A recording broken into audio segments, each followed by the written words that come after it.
Bon dia de nou, són les 11:11 del matí. Seguim en directe a Canal 21 de la primera columna i en aquest punt del programa saludem el nostre següent convidat d'avui, és Xavier Vega. És autor d'aquest llibre que es presenta avui a Tortosa, Terres de l'Ebre, frontera i frontissa. Bon dia. Bon dia. Benvingut a Canal 21. Aquesta és Aquesta és l'obra. la criatura. Molt bé. Es presenta avui a les 7:30 a la Biblioteca de Tortosa, a la Biblioteca Marcelo Domingo, amb la presència d'algunes personalitats. Sí, jo diria que sí. El Josep Lluís Carod Rovira, que ha fet el pròleg. Que ha fet el pròleg i és, de fet, l'instigador de la malifeta aquesta, el doctor Jesús Masip, i la Montse Castellà. I després intervindrem molt poquet la editora, la Carme Vidaluguet, i servidor. Llavors intentarem fer una cosa lleugera per a no espantar el personal. Alguns recordaran el nostre convidat d'avui, el Xavier Vega, va ser delegat territorial d'ensenyament entre el 2004 i el 2006, després de Cultura, del 2006 al 2010, a part professor de filosofia, director de l'Institut de Flix i membre fundador del CERE, del Centre d'Estudis de la Ribera d'Ebre, també impulsor del Premi d'Assaig Artur Balaguer de Zumbila. Això és un assaig. Aquest llibre és un assaig. És un assaig i, per tant, és una reflexió, d'acord? Una reflexió que jo crec que és necessària. No, vull dir, crec que una de les virtuts que té és que pot provocar altres reflexions i és una reflexió sobre la nostra terra i la nostra gent.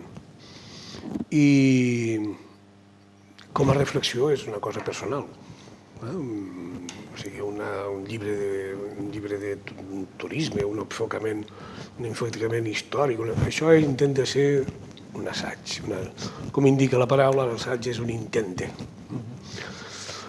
I bé, m'ha costat i en principi estic raonablement satisfet del resultat. Terres de l'Ebre, frontera i frontissa, que acaba de publicar Patges Editors, una editorial de Lleida. Com dèiem, Carod Rovira és una mica l'instigador d'aquest llibre a partir de l'encàrrec d'un article per a una revista, no? Exacte.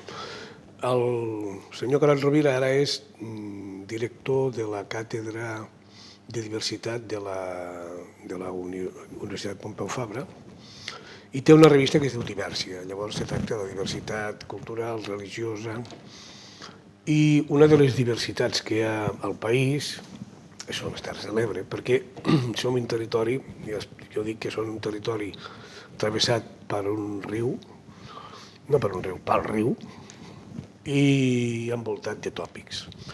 I llavors l'amic Carod diu, escolta'm, tu que saps una mica de lletra, intenta explicar al país què és això de les Terres de l'Ebre. I per tant, en principi, és un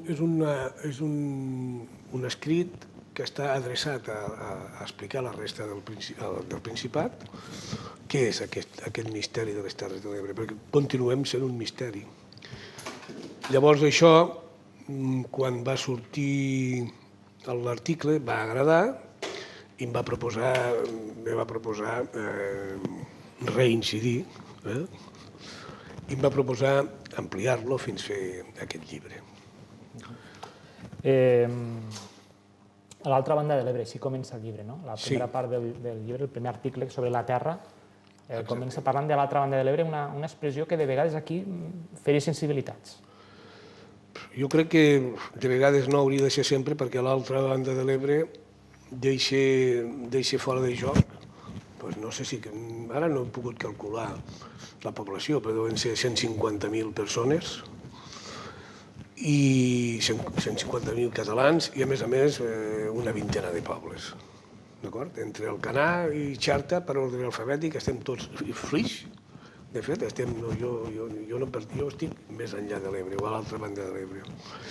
I llavors explico que, de fet, aquesta expressió contra la qual insistint, aquesta expressió és curiós perquè ja apareix amb Tit Livi, parla de transiberum i ultraiberum, per tant és una expressió que ja fa al segle I abans de Crist, ja està localitzada, i que no fa gaire, és que continuen dient-ho, a Barcelona diuen no, més enllà de l'Ebre, a l'altra banda de l'Ebre, Ebre enllà, i es queden tan amples.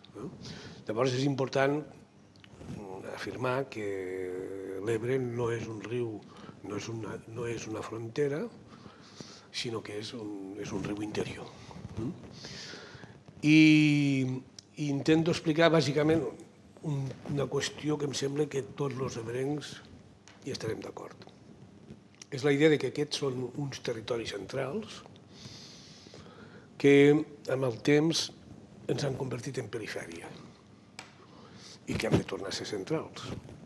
Són territoris centrals des dels orígens de la història, perquè si en recordeu, el 226 abans de Crist, Roma i Cartago signen un tractat, el tractat de Liberus, i marca, o sigui, mentre la resta d'Europa està a la foscor de la barbàrie, nosaltres estem al centre de la civilitat, perquè delimitem, especialment el tram final de l'Ebre, delimitem els dos grans imperis de l'època, Roma cap al nord i Cartago cap al sud. I, de fet, una de les primeres grans guerres que es produeixen és quan Aníbal, l'any 218, travessa l'Ebre. Per tant, nosaltres som un centre,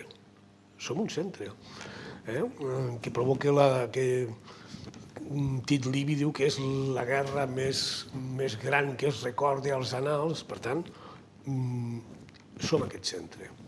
I ho som històricament en la mesura que Tortosa i tota la regió som al centre de la Corona d'Aragó. Despuig, el 1557, explica que Tortosa està a igual distància de Barcelona, de València, de Mallorca i de Saragossa. Per tant, és evident que és un centre. Què ha passat? Ha passat que la història ens ha situat en una perifèria, concretament en una perifèria de la perifèria, però és veritat que continuem sent centre, perquè jo, per exemple, de jove creia en els països catalans, ara hi continuo creient, però un vessant més poètic, no? Però jo voldria que féssim tots un esforç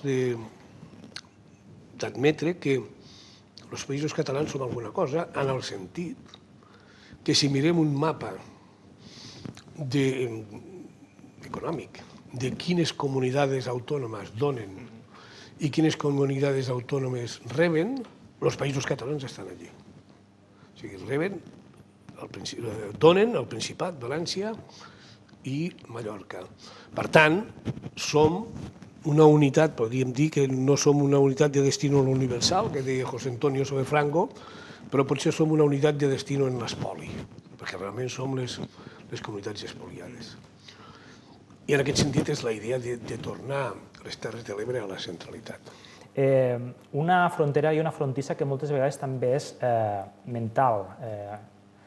No és només física, sinó que també és una frontera mental que afecta a l'imaginari col·lectiu del país, però també que molts ebrencs també tenim molt interioritzada. Sí, efectivament. Jo intento explicar, em sembla que el títol és prou explícit, és una frontera. El riu és una frontera, perquè tots els rius, les fronteres naturals són els rius. O sigui, de fet, un riu és una cosa paradoxal perquè és una cosa que uneix en el seu curs i separa amb les ribes. Per tant, és una frontera. Faig un repàs d'això, del fet del caràcter frontera del riu. Estem en una frontera. Pensem una cosa sobre la frontera mental. Aquest riu va ser frontera des de l'abril, la Guerra Civil va ser des de l'1 d'abril, si no recordo malament, del 38 fins al 15 de novembre del 38. Quan està més enllà de l'Ebre, Franco comandava l'Ejército de Liberación Nacional. I quan travessa el riu, comanda l'Ejército de Ocupación de Catalunya.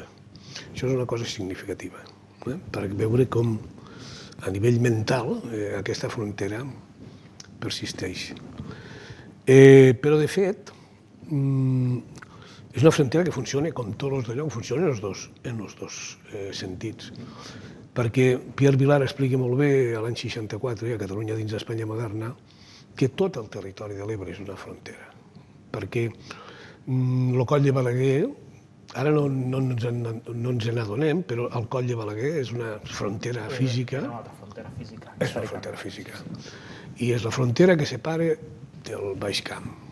I aquí, frontera física i mental. I, de fet, tot el riu és les dificultats per... O sigui, el riu és l'únic lloc transitable que hi ha històricament. I aquesta frontera funciona en els dos sentits. D'una banda, aquí no arriba la Renaixença, no arriba el modernisme, que per exemple arriba a Reus. I per tant hi ha una part d'història de Catalunya, de la història moderna, que s'ha d'acabar d'omplir des del sud, que no s'ha acabat d'omplir, ara ho estem començant a fer. Però no és allò de que els de l'Ebre són estranys perquè som carlins, som un territori d'insurgència. Clar, aquí, durant tot el segle XIX, estem pegant tires. Estan la primera carrera, la segona, la tercera, i després encara la Guerra Civil cau d'una forma brutal, i després encara recordem que és el lloc més significatiu on hi ha els maquis, els ports de Beseit. Per tant, és un territori de frontera, d'insurgència, en els dos sentits. No arriba la Renaixença, no arriba el modernisme, i, en canvi, també des de fora som percebuts com gent estranya. I, de fet, una de les coses que explico és que el primer símbol ebrenc que hi havia 92 elements folclòrics al catàleg català. No n'hi havia ni un d'ebrenc, fins que vam arribar nosaltres i vam poder col·locar la jota. I la jota, clar, la sardana, tothom sap que la sardana és una cosa que arriba aquí, a la Ribera d'Ebre, que és on arriba més aviat, arriba als anys 20 i 30. La sardana és una dansa exòtica de l'Empordà. El que passa és que, clar, mentre se construeix el relat nacional, amb tots els mites de la Renaixença i el modernisme, nosaltres quedem una mica al marge, i ara ens incorporem, jo crec que amb tota la legitimitat, en el moment en què, a part de frontera, ens reconeixem com a frontissa, perquè som la terra que imperceptiblement, si baixes de Lleida, vas baixant, la llengua va canviant, però de forma imperceptible, i et trobes que estàs entrant, arribes al Tortosí, baixes i arribes fins al Calà de Xivert.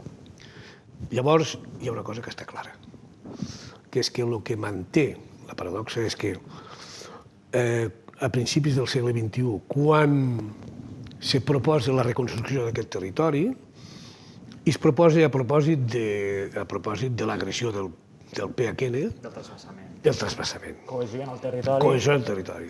O sigui, la història és... I s'abrís la identitat, no, ebrenca? Exacte. O sigui, per què es dilueix la identitat? Perquè el riu deixa de funcionar al segle XX. L'any 20, el 30, el 50, en els pantans, els llaguts ja deixen de funcionar amunt i avall, deixen de transportar persones, mercaderies, idees, i apareix la competència del ferrocarril. Quan el senyor Aznar, a l'agost del 2000, apareix amb el PHN, el que fa és donar-nos compte que hem viscut d'esquena al riu i que hem de recuperar el riu. I per tant, és una forma, el riu és el que ens vertebra i el que ens retorna a la nostra condició de frontissa. Perquè recordem que som frontissa amb el nord del País Valencià. I això gràcies al fet que hi ha una diòcesi molt poderosa que ve del segle IV amb Dioclecià, que s'ha mantingut, i és el que ha mantingut la cohesió territorial. Per a bé, perquè ha mantingut... I també per a mal, perquè ha sigut una diòcesi amb una gran paràlisi ideològica, diríem-ho així, i una hiperactivitat bèl·lica, perquè aquí està el carlisme, la insurgència, etc. El capellà de Flix, per exemple. Per exemple, un trabucaire increïble. El capellà de Flix és l'últim, és el que comanda les tropes d'èlit que permet la fugida del pretendent Carles cap a França. Clar, és un home de Flix, s'ha format a Tortosa, i ho té claríssim, és un trabucaire que Déu, pàtria i rei, i s'ha acabat la misèria. La violència la té moltes vegades, però que després esclata en episodis bèl·lics com les Carlinades o la mateixa Guerra Civil, ha marcat molt també el territori, el tarannà de la gent del territori i també esta frontera mental, la que ho diem. Sí, jo dic que és un llibre de viatges, no de viatge, perquè jo, estant a ensenyament i a cultura, he calculat que he fet uns 4.000 viatges, més de 4.000, 2.000 damunt i 2.000 avant. Travessant un paisatge que és magnífic, l'Eix de l'Ebre, el riu, i un altre que és més dur, que és els espais de la batalla de l'Ebre. Jo de nit tornava per Gandesa, per exemple, i pensava, ostres, aquí quina concentració de violència. I s'ha de vindre aquí per entendre això, per entendre que la batalla de l'Ebre no l'hem superat encara. A la Terra Alta encara està allí present. I sent delegat de Cultura la tenia molt present perquè quan vam començar a fer els parcs eòlics vam tindre moltes dificultats per gestionar les troballes humanes. O sigui, no hi ha dret a que milers i milers de soldats estessin abandonats allí, podrint-se al sol, a la pluja, a les bèsties, durant dècades, i que tothom ho hagués oblidat com si fos un mal que no vol soroll. Bé, jo em sembla que una de les coses que vam fer quan vam estar al govern és, jo em sembla que això va ser bo, que és el memorial de les Camposines, donar una certa dignitat a aquesta gent i després el centre d'interpretació explicar a la gent, ve molta gent de fora, escolars, que tenen ocasió de reflexionar sobre la pau a la vista i la democràcia a la vista de la confrontació bestial que va haver allí. Tot això ha generat molts tòpics, no? També parles al llibre dels tòpics sobre les Terres de l'Ebre, que moltes vegades costa molt de trencar, no? Clar, els tòpics són llocs comuns que sempre tenen alguna base, algun fonament de veritat, però que el que fa és explicar esquemàticament, o sigui, nosaltres servim, ens va molt bé, classificar la gent i les coses i pam, pam. I precisament el que vol fer aquest llibre és trencar tòpics. En quina mesura ho haguéssim aconseguit, no ho sé, però s'ha de trencar el tòpic en la mesura que, en aquest moment, jo diria que la catalanitat més vibrant i més activa, més desinhibida, i és la nostra. Però aportem a l'univers simbòlic del país, aportem moltes coses, aportem la jota, aportem les bandes de música, aportem els bous amb tota la discussió que això té i ha de tenir, i per exemple aportem, jo em sembla que és molt important recordar que quan no hi havia literatura al país, Tortosa la proporciona amb Cristòfol Despuig i el Vicenç Garcia. No hi havia res, les classes dirigents barcelonines havien desertat, s'havien passat al castellà, i aquí Tortosa és el que manté aquesta catalanitat. Per tant, quan parlen de qui és català i qui no, això s'hauria de matisar. I després, clar, la gran literatura d'Arbó, Pla de Zumbila, primer Montcada,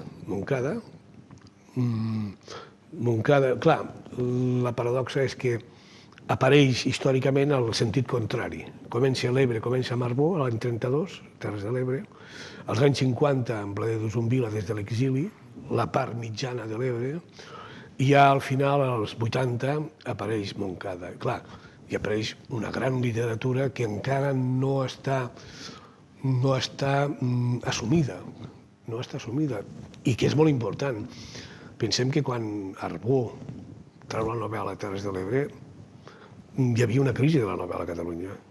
Hi ha un llibre que es diu Una generació sense novel·la, i resulta que, pam, arriba Arbó, una novel·la esplèndida que explica la construcció i la passió del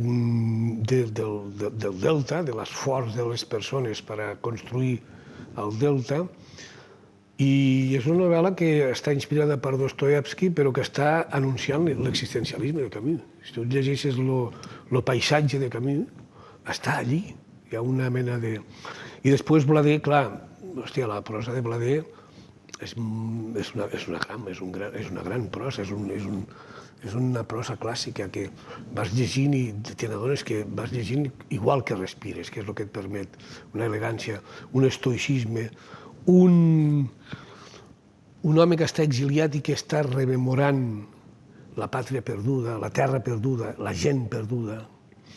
I després, clar, amb Montcada ja arribem a Bombo i Plateret, al Parnàs barceloní, perquè construeix l'univers de Mequinensa, la Mequinensa desapareguda, que només queda els llibres seus, fets, com deia ell molt bé, fets d'una mescla d'humor, d'ironia, perquè sense la ironia no es pot crear el distanciament necessari per a construir l'univers que construeix, però sobretot sense la mala llet. O sigui, en mala llet, sense mala llet, parlar del desastre de Mequinensa seria una traïció, no? El llibre es completa amb una sèrie, amb una antologia de textos de diferents escriptors, diferents persones també que han escrit sobre l'Ebre. Sí. Jo em sembla que, com que és una qüestió que està oberta i que això pot provocar i hauria de provocar altres reflexions, algunes suposo que partiran de la meva i diran està molt bé, i altres diran està equivocat totalment. Hi ha, si no recordo malament, són 18 autors del territori, sobretot, també hi ha hagut de fora, com per exemple dos autors que són imprescindibles, és el Cirici i Pellicer, que ens redescobreix al 65, en un número especial que fa Serrador, i que és magnífic, i naturalment el Josep Pla, a la seva guia de Catalunya, se diu 3 guies i a Catalunya se refereix en termes molt elogiosos en aquestes. I després ha intentat també posar gent representant del tortosinisme més ranci i més dur. Un Bayarri, un Vergés Paulí, un Joan Moreira, veure que el que fan en un moment donat és que se volen definir per oposició als altres i es tanquen en el seu tortosinisme. Ni catalans ni valencians. Ni catalans ni valencians, tortosins. Hi ha un tema que em sembla que és important amb això i que em sembla que ho remarco per primera vegada, o no. Però recordar una cosa, que quan al mateix temps que s'està construint el tortosinisme, que s'està construint a l'ombra de la catedral, del bisbat, del mite de la Mare de Déu de la Cinta, hi ha un personatge descomunal que no se li ha fet justícia, que es diu Felip Pedrell. A Catalunya i a Espanya i a Portugal, la música en aquella època, Pedrell, si no recordo malament, naix el 1847. En aquella època la música i la musicologia estaven en una situació penosa. I arriba Pedrell i fa dues coses, que és una música d'acord amb el temps i uns estudis musicals. O sigui, és un musicòleg. Quan tothom anava per lliure, ell centra les bases d'una musicologia moderna. I Felip Pedrell, en una època, és un home més jove, és una generació més jove que els modernistes, i és l'home que vol construir una òpera nacional catalana. És l'home que truca a Maragall, no truca, en aquella època s'escriu en Maragall, hi ha un epistolari molt interessant en Maragall, i diu, Txec, hem de fer òpera en català. I és un home que queda amb Víctor Balaguer i fa una òpera que es diu Els Pirineus, utilitzant, per tant, la modernitat musical catalana, l'òpera catalana, a l'estil del germanisme i Wagner, la porta un tortosí que es diu Felip Pedrell. I això és molt important. Doncs bé, recordem la presentació d'aquest llibre avui a les 19:30, a les 7:30, a la Biblioteca Marcelo Domingo, a la Sala Polivalent, amb la participació de Josep Lluís Carot Rovira, Jesús Massip, Montse Castellà, l'editora Carme Vidalauguet i el mateix autor Xavier Vega, que avui ens ha acompanyat. Gràcies per aquests minuts, gràcies per ser avui en directe a Canal 21 i fer-se apropar. Gràcies per la teva amabilitat. Gràcies.